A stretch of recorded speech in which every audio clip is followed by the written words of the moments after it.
Thank you and welcome to the show this morning. The topic this morning is As Soft as Cotton, a novel by our guest, excuse me, Judge Joyce Carter-Ball.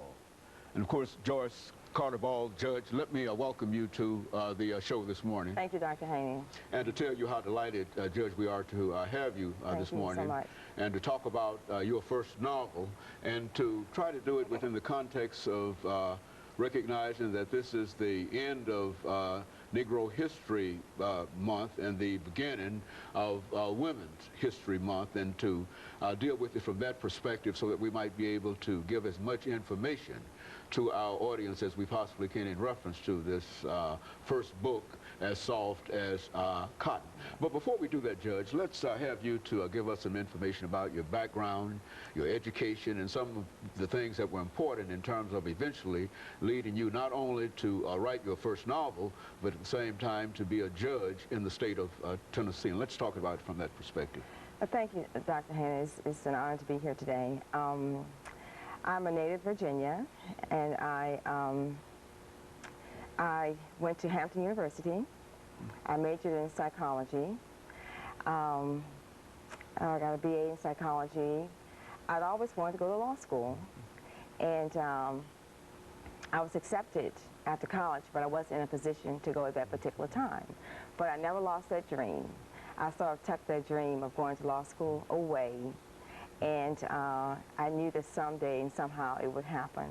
And I'll get into that with my novel, As Soft as Cotton. But see, we moved here, I guess it was 1987. My husband's job brought us to Memphis. And it was then that I had the opportunity to go to law school at the University of Mississippi School of Law. And about 4 years ago, I was appointed an administrative law judge by the Secretary of State. And that's what I do, and I thoroughly enjoy it. Mm-hmm. And so you're involved in the law, but at the same time you're interested more than anything in being an author, and this is, as we indicated earlier, your first book. Let's talk about As Soft as Cotton, Judge. Just sort of give us an overview during this this first segment, and then we'll come back later and talk about it in a much more extensive Sure. I created 3 characters. My first character is a young slave girl, and she's born on a plantation in Holly Springs, Mississippi, and she is a dreamer. She wants more out of life than she's told that she can have, and she doesn't accept that. She believes that she was born to do great things, and so she sort of tucks that dream away, and that's her story. Her dream, fulfilling her dream. And of course, she's in the past. And then my second character, Celia, lives in the present. And she is a financial advisor. She's a mother of 3, and she comes home to raise her children. And she deals with some of the ordinary, daily stress that we have in our lives as mothers, as teachers, as whatever our professions are. And then the third character is Rainey.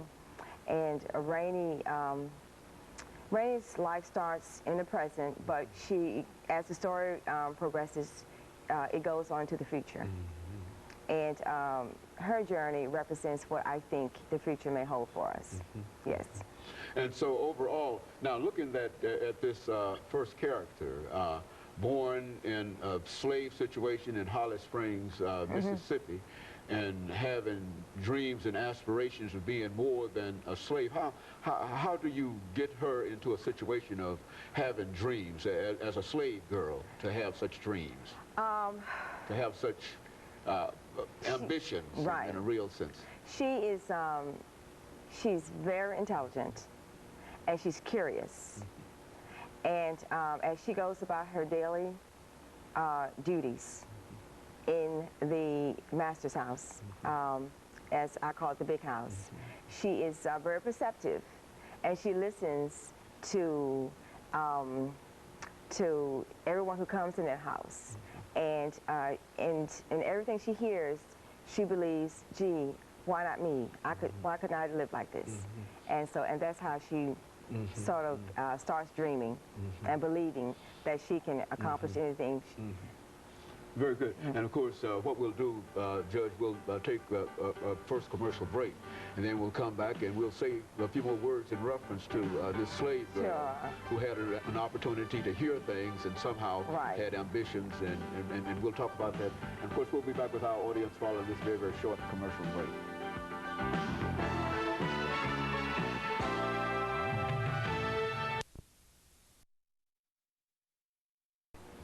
The topic